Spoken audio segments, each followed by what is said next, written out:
Hello, Carlos Williams here with Wisdom Life Consulting. Just wanted to shoot this video for you. I was going to send it all in the email, but I decided to shoot a video instead.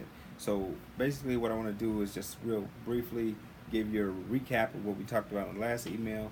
I shared with you about my story of being diagnosed with a peptic ulcer, on the verge of a bleeding ulcer, just really in a state of dislike of myself and a deep state of depression and in denial of that fact. And that all led me to an internal medicine specialist and ended up telling me that I had a peptic ulcer, the largest in 25 years that he'd ever seen.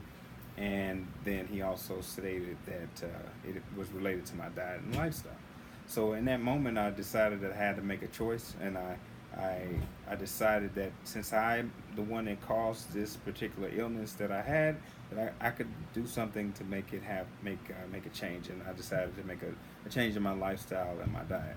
So I also talked about the fact that oftentimes in our life when we make a change or we decide mentally to make that shift, that there's not an immediate physical change. Meaning, I still was in the doctor's office. I still had the diagnosis of peptic ulcer. I didn't have a miraculous healing right then, but the healing had already taken place in my mindset, and that's what allowed me to be here today speaking with you on this video.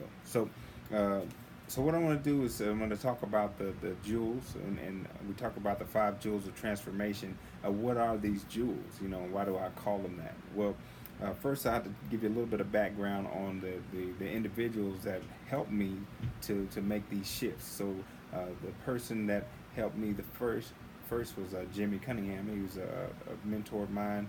He helped me in this time of my life. He's really pivotal in helping me find an outlet for my purpose, or helping me find the purpose in my life through working with young men. And so, but what he did for me in relationship to the health aspect was that he introduced me to jazz. Now, jazz music became my outlet for relaxation and helped me to just really focus on the first jewel, which we're going to talk about in just a minute. The second person I'm going to talk about is Sean Bediako, PhD. He's a professor at the University of Maryland, College Park. He does some great work there, but he was very instrumental by giving me a book by Mantak Chia called Healing Sounds. And so the 6 healing sounds were very instrumental as well in helping me to shape my practices and things of that nature that led to my healing. So that was pretty much the foundation of that. And then I would be remiss if I didn't mention Raul Nefer, because he's the one that really taught me how to meditate deeply. He taught me how to use the breath, and which would go into some of the other jewels as well, and exercise and those and other aspects. So I'll be remiss if I didn't mention those gentlemen because they were very instrumental in my healing. So the first jewel, the jewel is JEWEL. Jewel is an acronym for these 5 basically practices that help me to develop this transformation process that we're talking about. So the first jewel is called Just Breathe. And so what I would do when I got off work during that initial transition period is I would just lay down on the floor, turn off all the lights, and I would put on some jazz music, and I would just breathe. I would just be there listening to the music and just breathing. So that was the first thing that I did. I didn't know anything else to do. That's the only thing I could think of. And so, but what happened was, after a couple of weeks of me doing that, I found that the slower that I was breathing, the more relaxed I felt, and the calmer I felt. And so that was really one of my main things, is that I didn't know how to turn off my thinking mechanism. Just thinking, and just ruminating over things and just replaying them over and over in my mind. And that's kind of just had me just bound and twisted up on myself. So just breathing was the opening into really finding out about the breath. So I'm going to share a couple of things with you about the breathing, and I'm going to post the links to these articles. There's 3 articles I'm going to talk to you about. One is from the Harvard Review. One is from the Breathing Institute, and then the other one is just another author that talks about breathing efficiency. So I'll post all those links in the actual email. So so the first thing I want to say is that the what I found through my process of just breathing is just that there's a quality, there's a form, and there's also an intention. So those three things are illustrated in these three articles I'm going to tell you about. So, and that I'm going to send to you, share with you. So these basically the tenets are that they found that the way that you breathe diaphragmatically versus non-diaphragmatic breathing is a will be the function of how much oxygen you're able to extract from the air that you take in.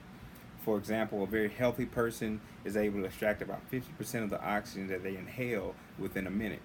A chronically ill person is only able to extract about 10% of the oxygen. So 10%, 50%, that's a pretty good size number, but just think about that compounded in an hour, compounded in 8 hours, 24-hour period when you're constantly breathing.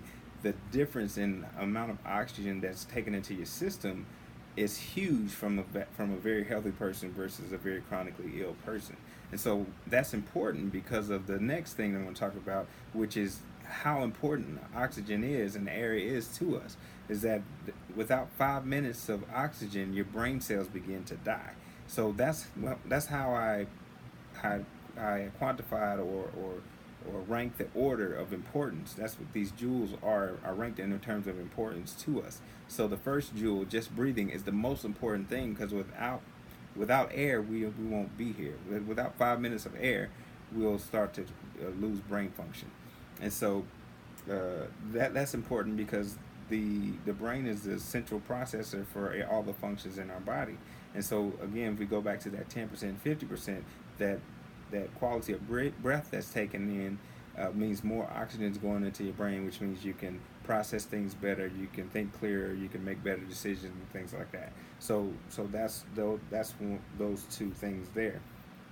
Now the diaphragmatic breathing that I talked about, that has to do with the depth and quality as well as the oxygen extraction. But a lot of people don't know about diaphragmatic breathing unless you are a singer or you do snorkeling or you're a diver or something like that. Most people don't really know about this type of breathing. They think that it's normal to breathe with your accessory muscles, and they call them accessory muscles because they're just that. They're on the side of the main breathing apparatus, which should be the diaphragm. And I'm going to share another video that I shot yesterday, a couple of days ago, about how to breathe diaphragmatically. So that'll also be in the email. So just breathe is so important. It seems like a simple thing, but there are many works that have been created over time in different societies about the breath. The ancient Egyptians had the Book of Breath. The ancient Indians had pranayama, which is the breath control.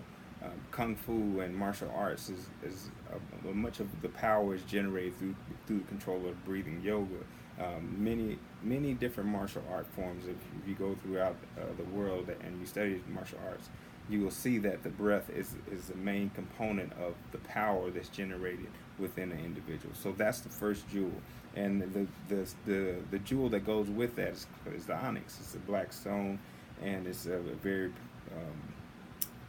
compact stone, and it's there's a lot of things I could go into that, but this is not a gemstone lecture, but I just wanted to share with you that the gemstone that goes with that is actually onyx. So anyway, kind of got off on a tangent there. So the next jewel is effective sleep, right? And the effective sleep is turquoise. That's the stone that goes with that, and the color is blue-green. And there's a lot that I can go into about sleep, but I just want to kind of keep this video fairly short. But the alpha wave aspect of sleep is so important because that's the part that starts the whole cycle of sleeping. You know, there are stages of sleep that you go through during the night, and there's more to sleep than just resting. There's also detoxifying the body. There's a process of forgetting that happens when you're sleeping, and so there's a lot. The reason why sleep is important is because without 2 to 3 days, if you go 48 to 72 hours without sleeping, number one, you'll be really sleepy and tired. But on the second thing is that you'll start hallucinating, and if you go about 4 to 5 days, I think as much as 10 days without sleeping, you can actually die. So sleeping is very important to you as well. So that's why it has a second position in terms of the jewels. So we talk about sleep in terms of, you look at the sleep research, between 8 to 10 hours of sleep is optimal for rest.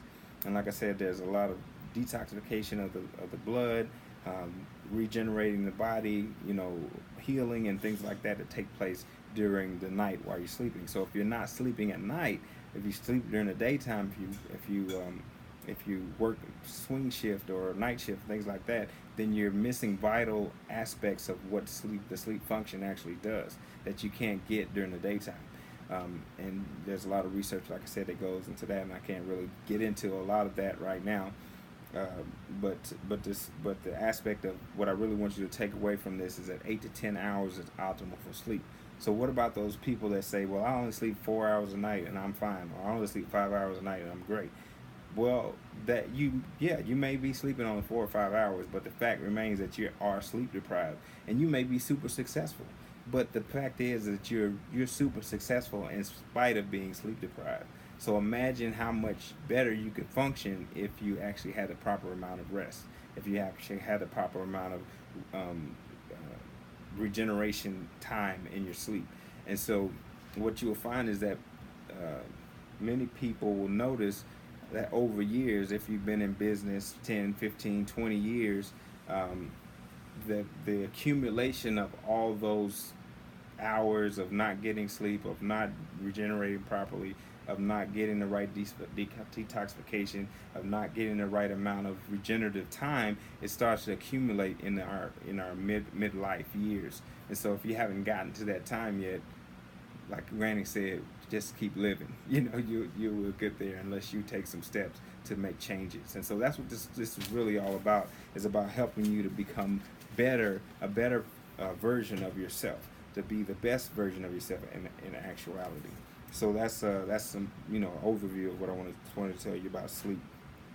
The other jewels are water, alkalinity, exercise and energy production, and living foods and nutrients. So in my next email, I'm going to go over those. So and like I said, I'm going to send you the links to those other articles on breathing and the quality, as well as the oxygen extraction. And hope you guys follow me on Instagram, as well as like my page on Facebook. And I hope you also tune in for the next email or video that I send out. Thanks, you guys, for taking the time to look at this, and I hope you find value in it. Have a great day.